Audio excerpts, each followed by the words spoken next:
بالله من الشيطان الرجيم بسم الله الرحمن الرحيم وإن كنتم في ريب مما نزلنا على عبدنا فأتوا بسورة من مثله وادعوا شهداءكم من دون الله إن كنتم صادقين فإن لم تفعلوا ولن تفعلوا فاتقوا النار التي وقودها الناس والحجارة أعدت للكافرين بسم الله الرحمن الرحیم.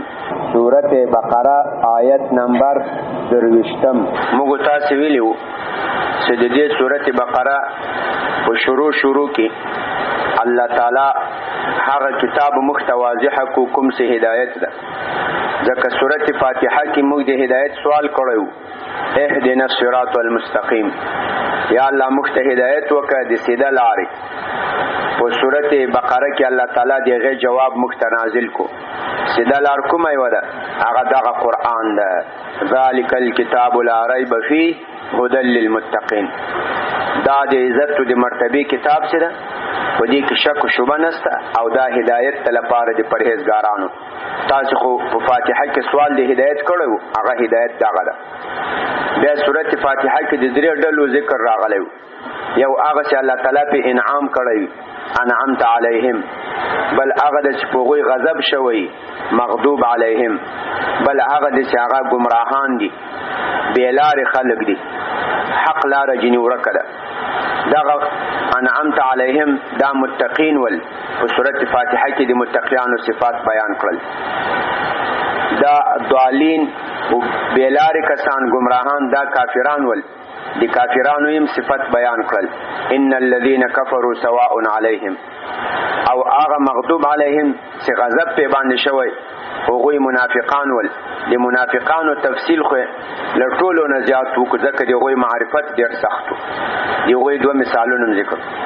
د دې دریو جماعاتو بیان نه وروسته الله تعالی ټول انسانان دعوت کړو خپل عبادت ته. یا ایها الناس اعبدوا ربکم، اے خلق راسي د خپل رب عبادت وکړي. د کوم رب عبادت وکړي؟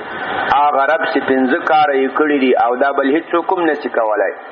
تاسو پیدا کړی، له تاسو مخکې د تاسو پلارونه پیدا کړل، ځمکه درته فرش کړه، اسمان درته چت کو، لاسمان نه اوبو نازل کړي لپاره د څښاک، اوبو یې میوه را زرغونه کړي لپاره د خوراک.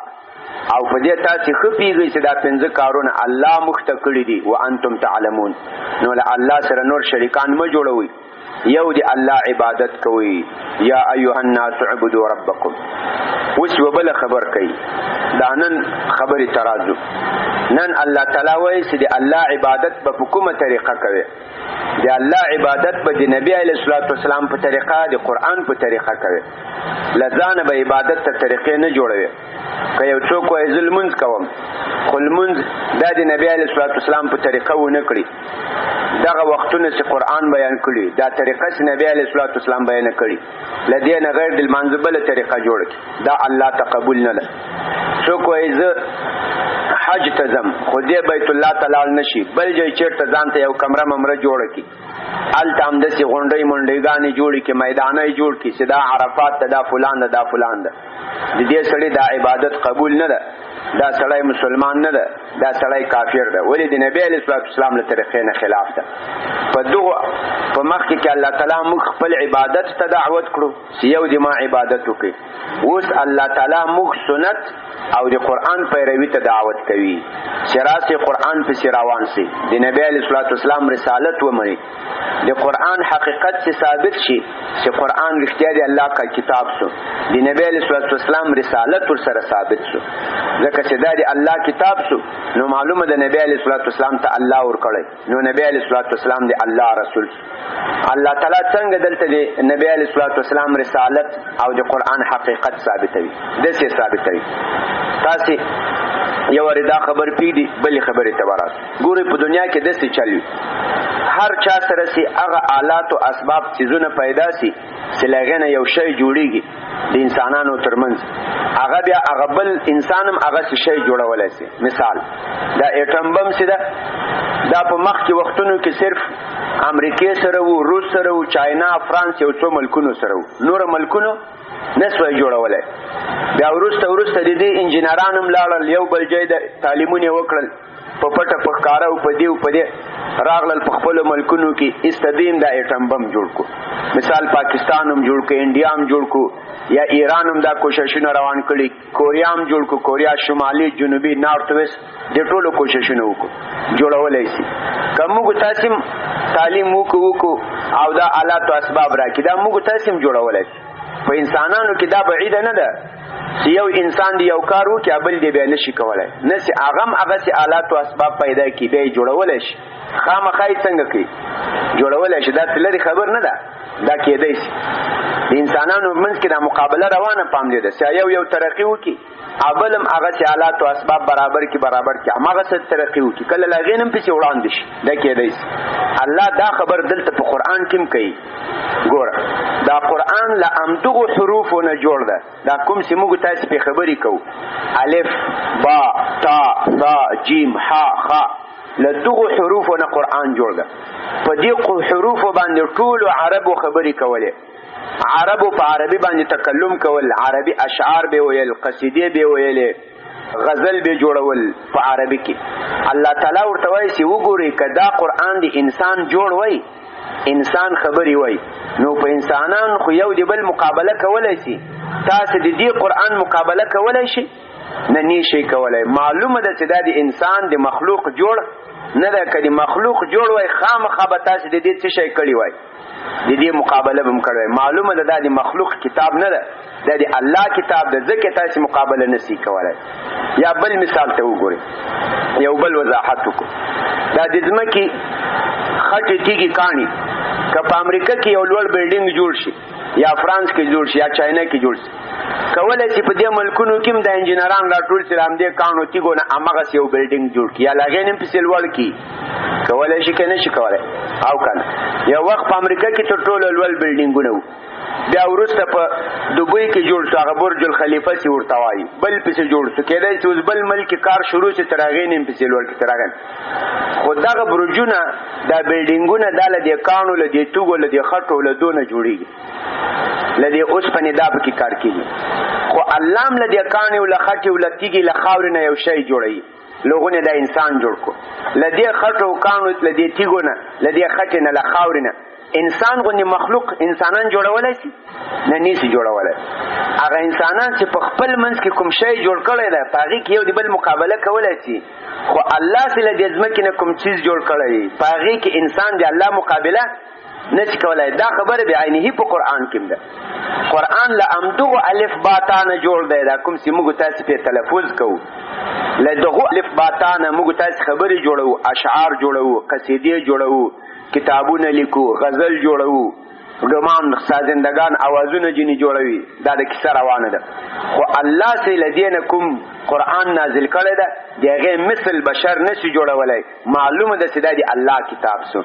ځکه په هر شي نه چې الله یو شی جوړ کړي، بنده بیا په هغو کې د الله مقابله نشي کولی. په دې باندې ورسېدو انشاءالله. نو معلومه شو چې دا قرآن د الله تعالی کتاب ده، چې قرآن د الله تعالی کتاب د نبی علیه الصلاة والسلام د الله پیغمبر ده، ولې هغه ته الله ورکړی. چې نبی علیه الصلاة والسلام د الله پیغمبر شو، نو الله خو ویل د ما عبادت کوئ، یا الله د تا عبادت به له چا نه زده کوو؟ د ما له کتاب، د ما له رسول نه به یې زده کوئ. په بله طریقه عبادت ونه کوي، هغه قبول منظور نه ده.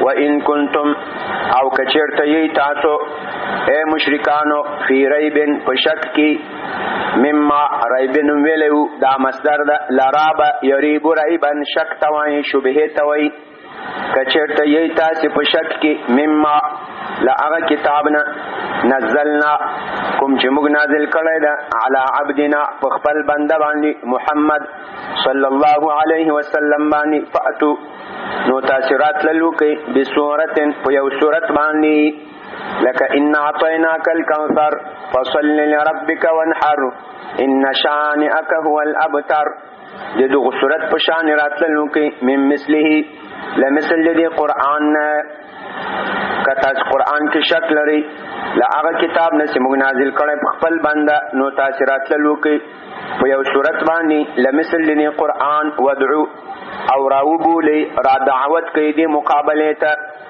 راوبولی دې کار لره شهداءکم خپل ټول گواهان شهدا دا جمع د شهید دا گواه ته وایي ناصر مددگار ته وایي او راوبولی دغه مقابله ته شهداءکم خپل ټول مددگاران من دون الله لا الله نه سوا الله مرابولی لا الله نه غیر دا نور خپل مددگاران ایتاسی دکانو د تیګو خدایان شیطانانو پیریانان بلاګان هغه ټول راوبولی ان کنتم صادقین کچرته یی تاسو صادقین رښتیا وایونکي کتا رښتیا وایاست چې دا قران دی الله کتاب نه دا نبی علیه الصلاۃ والسلام جوړ کړی نو خو بیا راوځي تاسو هم د یو سورت جوړ کړئ ټول قران نه یو سورت جوړ کړئ دا مشرکانو داسې سوچونه کوي چې مشرکان به کلار کې نستلی هغه به مقابله نه کړي مشرکانو جای په جای بیا مقابله شروع کړي د نبی علیه الصلاۃ والسلام زمانه کې ډېرو د پیغمبري دعوه وکړه دا غلام احمد قادیانی دا کې څه نه یو ټپه نه ده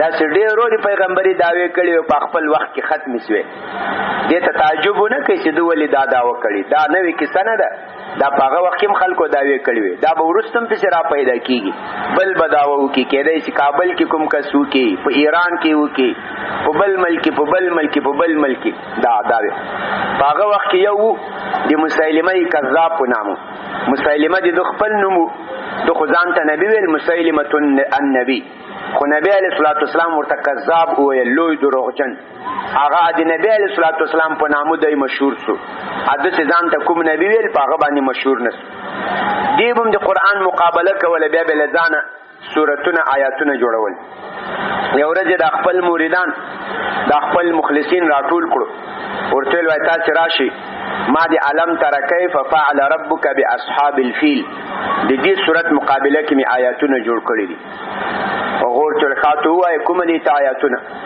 نو شروع شي وای الفیل ملفیل وما ادراک ملفیل له خرطوم طویل وذنب وثیل وای څه پیږي صدافیل څه شي ده او څه پوي کړی صدافیل د څه شي دا فیل سیده د دې دراز پوز ده دا پوز ډیر دراز دی وله ذنب وثیل او د دې دالکې سیده هغه ډیر لنډ ده بسیار خرطوم دراز دره و دم بکوتا دا فیل ودا دی علم تر کیف فعل ربک باصحاب الفیل مقابلا خپل مریدانو ورته ویوالکه ته د تا خبرو ته ګوره د قران خبرو ته ګوره د قران په صورت کې د علم تر کیف فعل ربک باصحاب الفیل واقعا بیانېږي هغه یو مشهور واقعا و د جزیره العرب په تاریخ کې په هغه کې د وخت خپل ظالم پاچا او ابرهه وګ ډیر لوی فوج را روان کو بیت الله ورانه ولا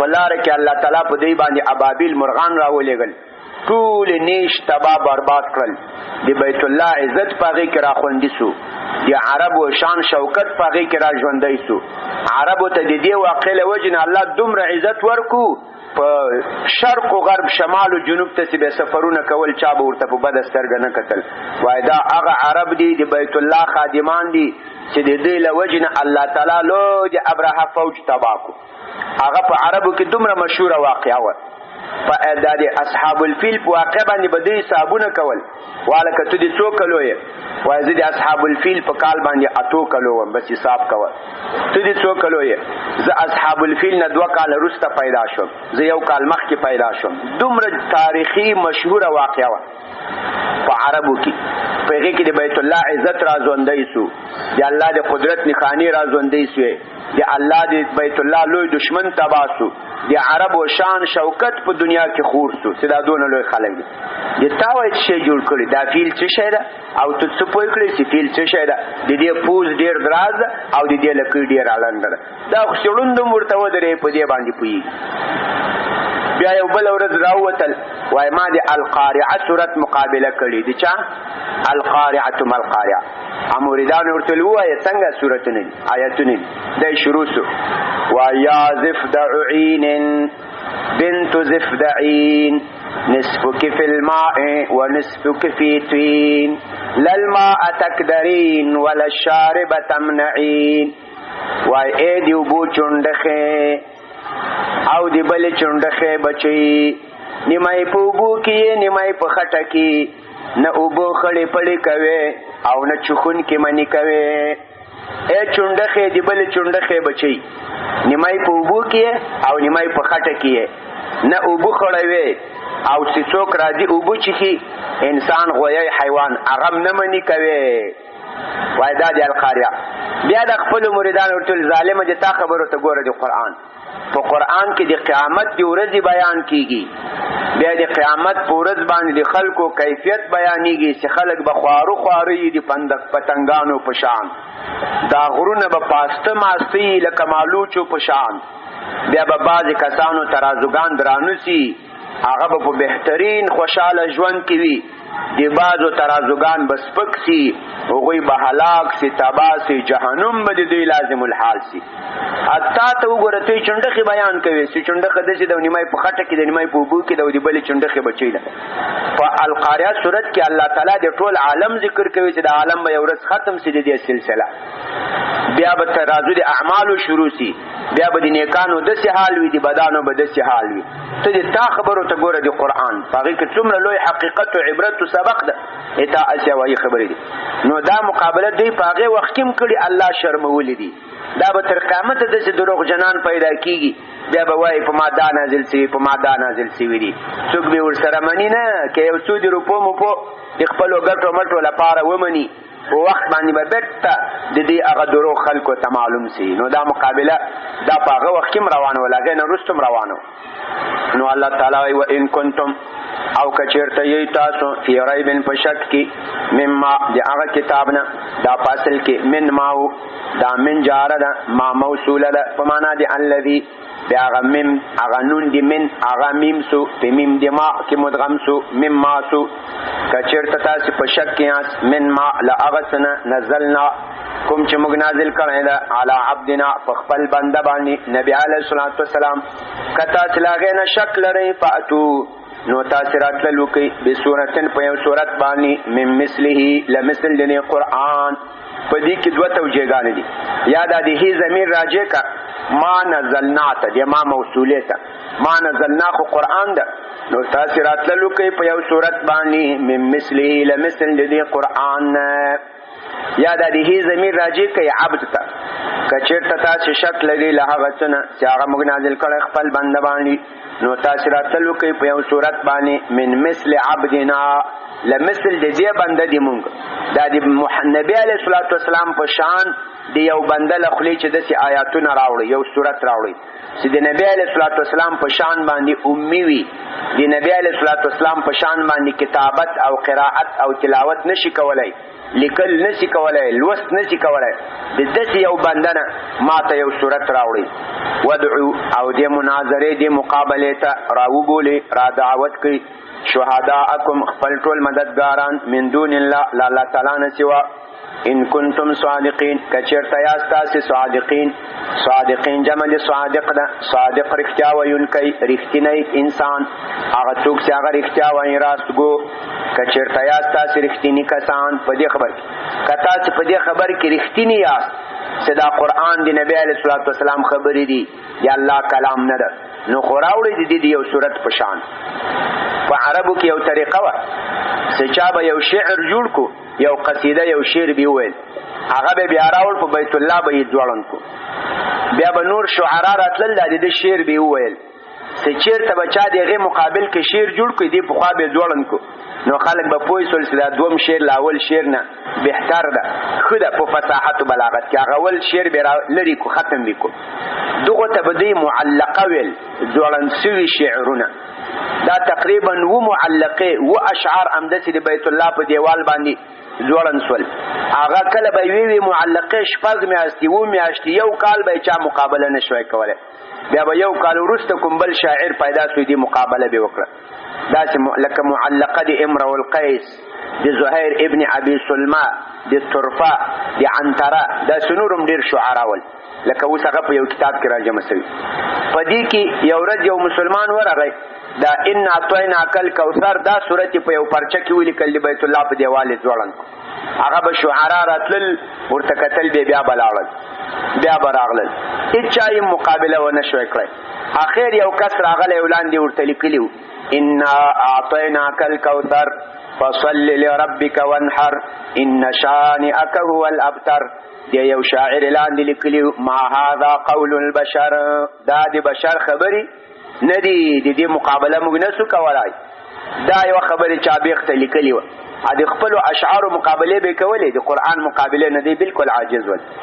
دا د الله تعالی وایي فإن لم تفعلوا، که چېرته تاسې دا کار ونه کړی شوئ، ولن تفعلوا او هرگز به ونه کړی شئ، فإن لم تفعلوا که تاسې دا کار ونه کړی شئ فی الحال د نبي علیه الصلاة والسلام په زمانه کې، ولن تفعلوا او تاسې به دا کار ونه کړی شئ په استقبال په راتلونکي زمانه کې له نبي علیه الصلاة والسلام نه وروسته هم، نو هر کله چې تاسې دا کار ونه کړی شئ او نه یې کولی شئ، فاتقوا النار ویریږئ النار له اور نه، التي هغه اور وقودها، وقود خس و خاشاک ته وایي، دا وزن د فعول، دا چې په فتحې سره ووایه، دا بیا هغه شي ته وایي چې په هغو باندې کار کېږي. وقود ما یتقد به، وقود هغه شي ته وایي چې په هغې باندې اور بلیږي، او که په ضمیر سره وایي وقود، دا بیا اور بلولو ته وایي. وقد یقد وقودا، اور بلول په ضمیر سره، او چې په زور سره وایي وقود اخس و خاشاک چې په هغې باندې اور بلوي، دا په نورو کې هم همداسې ده. طهره یطهرو طهورا، اودس کول په ضمې سره، او طهور هغه اوبه چې په هغې باندې اودس کېږي. نو تاسې ویریږئ له اور نه، التي هغه اور وقودها الناس چې د هغې خس و خاشاک الناسو خلق دي، والحجارتو او تیږې دي، د هغې خس و خاشاک خلق دي انسانان دي، کافران به په دې کې د خس و خاشاک په ځای باندې سودي، والحجارتو او تیږې دي، د دوی بوتان چې دوی د هغې عبادت کوي، هغه به د جهنم خس و خاشاک وي. اعدت، دا جهنم تیار کړی شوی ده للکافرین، لپاره د کافرانو. وبشر الذین، د قرآن دا طریقه ده چې چېرته د عذابونو ذکر وشي هلته متصل بیا د نعمتونو ذکر هم کېږي. اوس دلته د عذاب ذکر وشو، د قیامت ذکر وشو، چې تاسې ویریږئ له هغه جهنم نه چې د هغې خس و خاشاک انسانان دي او تیږې دي، او دا تیار شوی لپاره د کافرانو. اوس الله تعالی د مؤمنانو لپاره د جنت ذکر کوي، دې ته تبشیر او انذار وایي، ویرول او خوشخبری ورکول. همیشه به سړی په دعوت و تبلیغ کې داسې کوي، نه به بالکل خوشخبریانې چې دا نعمتونه دي، دا نعمتونه دي، دا نعمتونه دي، او نه به بالکل ویرول دي چې داسې عذابونه دي، داسې عذابونه دي، داسې، بلکې کله به د عذابونو ذکر کوي، کله به د خوشخبریانو، دواړه به بیانوي. که صرف خوشخبریانې بیان کړي چې داسې نعمتونه دي، داسې باغونه دي، داسې جنتونه دي، دا بیا په خلکو کې د الله تعالی باندې هغه په اصطلاح هغه ویره الله تعالی بالکل له زړونو وباسي، په خلکو کې بیا رجا پیدا سي، بالکل د الله تعالی له عذابونو نه بیا ویره کې ختم سي. او که ته همیشه د عذابونو ذکر کوي چې داسې جهنم ده، داسې عذاب ده، داسې ده او داسې ده، دا بیا په خلکو کې مایوسي، ناامیدي پیدا کوي، بیا بالکل خلک له مغفرت نه مایوسه سي، بیا وایي چې یاره ټول جهنمیانو بس جنت منت نشته ده. نو ته به دواړه بیانوي، کله به جنتونو ذکر کوي، کله د عذابونو. الله تعالی وبشر، بشر یبشر تبشیر، خوشخبری ورکول. تبشیر یا بشارت دا هغه خبر ته وایي چې ته هغه یو چا ته ووایې او د ده په دې بشاره کې، په دې چمړه کې، په دې پوستکي کې د خوشحالي آثار ظاهره سي. لکه مثال د چا یار دوست وي، هغه په سفر باندې تللی، په لرې سفر، هغه راشي، نو ته د یار دوست ته خبر ورکړي چې فلان راغی، د ده په دې ټنډه کې پراخي راسي، خولو یې سره ګونجې سي، مخې تازه سي، داسې خبر ته بشارت وایي. اولو خبر سار تظهر اثره فی البشرة، اول خبر خوشحالونکی خبر چې آثار د سړي د پوستکي په چمړه کې، د مخ په چمړه کې ظاهره سي، دې ته تبشیر بشارت وایي. او خوشخبری ورکوه کسانو ته آمنو چې دوی ایمان راوړی او عملونه کړي دي، الصالحات ښایسته ښایسته، لمنځونه کوي، اودسونه روزې، ان لهم ته دوی ته خوشخبری ورکه، ان یقینا لهم دوی لره جنات، دوی لره به باغونه وي، تجری روان به دي د باغونو نه، تجری روان به من تحتها لاندې د باغونو نه، د دې باغونو لاندې به رواني، یعنی د باغونو د بلډینګونو لاندې به رواني، الانهار نهرونه، د اوبو نهرونه، د پیو نهرونه، د عسلو نهرونه، د شرابو نهرونه. د شرابو د جنت د شرابو د جنت داسې شراب نه دی لکه د دنیا، هغه خپل خاص شراب لري. کلما رزقو هر کله چې روزي ورکړی شي د مؤمنانو ته منها لدې جنت نه من ثمرة د یو میوې نه رزقا لپاره د خوړلو. جنتیانو ته چې کله الله یو میوه ورکړي لپاره د خوړلو، دوی چې میوه راواخلي نو دوی به وایي یا الله دا خو داسې میوه ده لکه موږ ته مخکې راکړی شوي وای. کلما هر کله رزقو چې روزي ورکړی شي دوی ته منها د دې جنت نه من ثمرة د یو میوې نه رزقا لپاره د خوراک قالو دا مؤمنان به وایي هذا الذي دا جنتیان به وایي دا خو هغه میوه ده رزقنا چې موږ ته راکړی شوی وه من قبلو له دې نه وړاندې. مؤمنان به وایي دا خو هغسې میوه ده چې موږ ته مخکې راکړی شوی وه. له دې من قبلو نه څه مطلب؟ په دې کې دوه معناګانې کړي. یو معنا یې دا د مؤمنان به وایي چې دا خو هغه میوه ده چې موږ ته مخکې راکړی شوی وه په دنیا کې. نو د جنت میوې به د دنیا له میوو سره مشابهت لري، خو دا مشابهت به صرف په صورت کې وي، په خوند په رنگ په بوی کې به نه وي. د جنت د میوو خوند و رنگ و بوی به ډېر پې باندې زیات وي، صرف په صورت کې به مشابه وي. یا له من قبلو نه دا مطلب چې مؤمنانو ته یو وارې په اول وخت کې میوه ورکړی شي، بیا په دویم وخت کې د دوم ټیم میوه به د اول ټیم سره یو شاني، یعنی من قبلو فی الجنه. دواړه معناګانې به وکړو. کلما هر کله چې روزي ورکړی شي د مؤمنانو ته منها د دې جنت نه من ثمرة د میوې رزقا لپاره د خوراک قالو دوی به وایي هذا الذي دا میوه چې ده رزقنا دا خو موږ ته راکړی شوی وه من قبلو له دې نه وړاندې فی الدنیا. یا دی به وایي هذا الذي دا میوه چې ده رزقنا موږ ته راکړی شوی وه من قبلو په دې جنت کې لږ وړاندې. اوس خبره دا ده ولې به دا د جنت میوه د دنیا له میوې سره مشابه یا ولې به په جنت کې یوه میوه له بلې میوې سره مشابه؟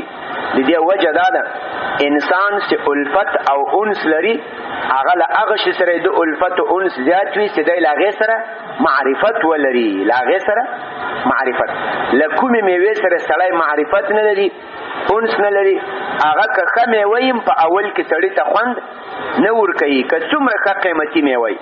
لکه دا د موږ خلک دا امونه دا پخوا په کابل کې ډېر نه ول، موږ چې واړه وو ماشومانو دلته چې راغلو بیا هم دا امونه ولیدل، اول کې بالکل خوند نه راکول چې دا لا څنګه شی دی دې به څه ناشنا خواني، خو وروسته وروسته هم له دې سره الفت و انس راغی. نو جنت میوې به ځکه د دنیا له میوو سره مشابه وي چې دا به دوی ته معنوسې وي، معلوفې به وي، معروف به وي. له معروف شي سره له پیژندل شوي شي سره د سړي محبت مینه ډېره زیاته وي. وایي و اتو به او راتلل به کېږي د مؤمنانو ته به په دې میوو باندې متشابها یو له بل سره مشابه ولهم او دا مؤمنانو لره به وي فیها په دې جنت کې ازواج بیبیانی. ازواج دا جمع د زوج ده، زوج دا جوړې ته وایي، زوج دا جوړې ته وایي، بیبي ته وایي. مطهرتن دوی ته به بیبیانې وي، مطهرتن پاکي پاکي، مطهر پاکي یعنی هغوی به پاکي وي له دې دنیوي ناروغیو نه، له دې دنیوي حاجاتو نه، لکه بو لکه براز، یا هغوی به پاکي له دې دنیوي بدو اخلاقو نه، لکه غیبت، د خولې جګړې، کنځلې، بدورد، له دې نه به پاکي وي. وهم او دا مؤمنان فیها دوی به وي په دې جنتونو کې خالدون همیشه داخلېدون کې. خالدون دا جمع د خالد ده، لخلد یخلق خلود، دا دخول علی وجه البقاء، یو ځای دننه کېدل په طریقې د دوام سره، دې ته خلود وایي. اسم فاعل خالد ده، جمع خالدون. او دوی به همیشه په دې جنتونو کې خالدون داخل وي په طریقې د بقا سره.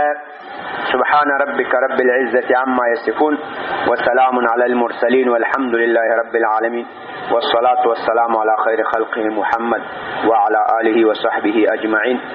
یا الله دې موږ دا درس او تدریس خپل حضور کې قبول او منظور کې، که څه زیادت او نقصان سوی یا الله ته معافي وکړي، د نیکو اعمالو توفیق هم نصیب کړي. یا الله دې تا د نبی علیه الصلوۃ والسلام پیروانم جوړ کې قرآن باندې روانم جوړ کې یا الله لغلط او اخلاق او آداب او بدعات او شرکیات نم خپل فضل و کرم سره وساته دنیا او آخرت سعادت هم نصیب کې یمو ظاهری باطنی ناروغانو ته صحت عافیت نصیب کې په حاضر مجلس